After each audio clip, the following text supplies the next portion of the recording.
ये सृष्टि में विधि का विधान बहुत महत्व की चीज है। मानव अपने जन्म से पहले ही अपने जीवन, मरण, यश, अपयश, लाभ, हानि, स्वास्थ्य, देह, रंग, परिवार, समाज, देश, स्थान, अमीरी, गरीबी, कष्ट, सुख, दुख, ये सभी चीज़ें मानव जन्म लेने से पहले ही उनका निर्धारित होकर ही मानव इस सृष्टि में जन्म धारण करके वातावरण में आते हैं। ये विधि का विधान है। अपने पूर्व जन्म के संचित कर्मों के अधीन ही अपना कारण शरीर ये सब लिस्ट रखता है। वो कारण शरीर ही निर्धारित करता है कि आने वाले जन्म में मुझे कौन सा गर्भगृह में प्रवेश करना है। इसके अधीन ही वो कारण शरीर सूक्ष्म शरीर में प्रवेश होकर वो विधि का विधान निर्धारित पहले से करके स्थूल शरीर धारण करके नारी के शरीर के द्वारा वो सृष्टि में जन्म लेते हैं और इसी के अधीन ही सब चलता है। इसमें आज दिन तक कोई फेरबदल कर सका नहीं है। श्री रामचंद्र जी का विवाह और राज्याभिषेक दोनों अच्छा सा शुभ मुहूर्त देखकर ही किया गया था।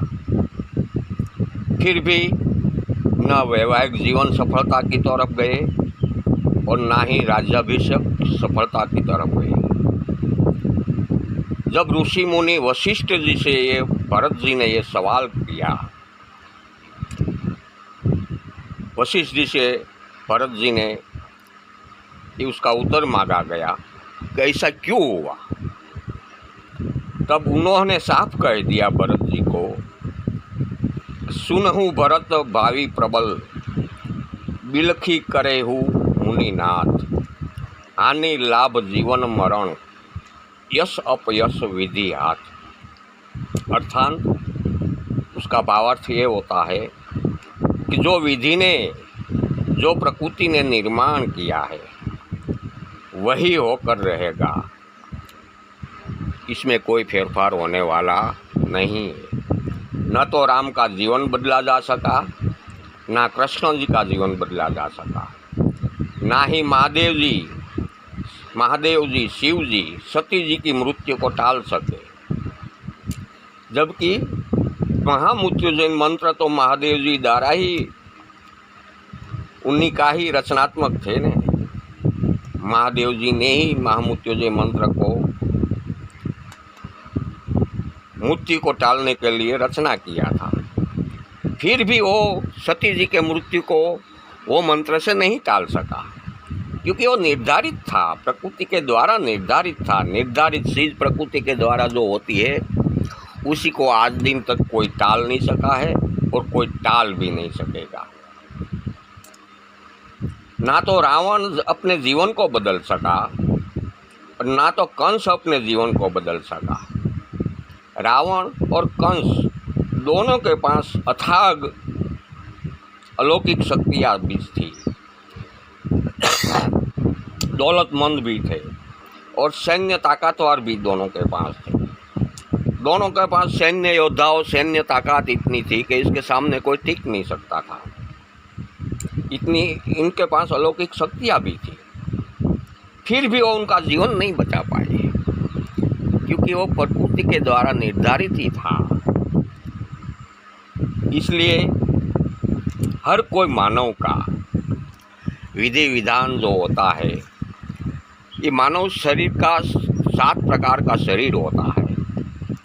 इसमें एक स्थूल शरीर पहला है, दूसरा है प्राण शरीर, तीसरा है सूक्ष्म शरीर और चौथा है कारण शरीर।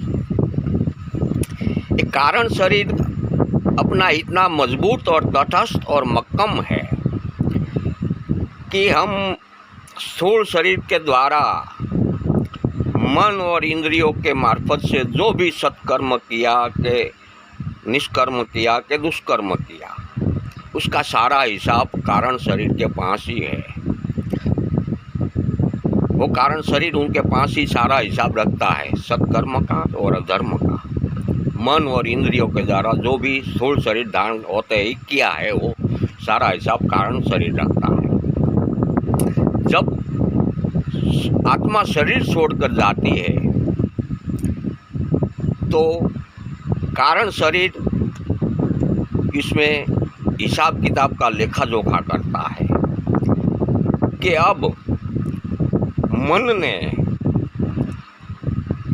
जब स्थूल शरीर धारण होता था तब मन और इंद्रियों के द्वारा जो सत्कर्म किया गया, अधर्म किया गया, उसका हिसाब कारण शरीर तुरंत निकालता है। उसके हिसाब से उनको कौन से शरीर में, कौन से गर्भ योनि में प्रवेश होना है, कष्टदायक योनि में जाना है, लक्ष्य राशि में कौन सी योनि में जाना है, कि फिर मानव योनि में आना है, वो उनके हिसाब से कारण शरीर नक्की करता है। और जब शरीर छोड़कर तुरंत ये 10 से 12 दिवस में कारण शरीर निर्णय ले लेता है और गर्भ योनि गोतने में, ढूंढने में लग जाता है। और उनके हिसाब से जो हिसाब से गर्भ योनि, उनके कर्मों के अधीन जो गर्भ योनि में प्रवेश करना है, इसी हिसाब से कारण शरीर सूक्ष्म शरीर के मार्फत से स्थूल शरीर धारण करता है और गर्भ योनि में प्रवेश करके स्थूल शरीर धारण करता है और फिर वातावरण में जन्म लेता है स्थूल शरीर।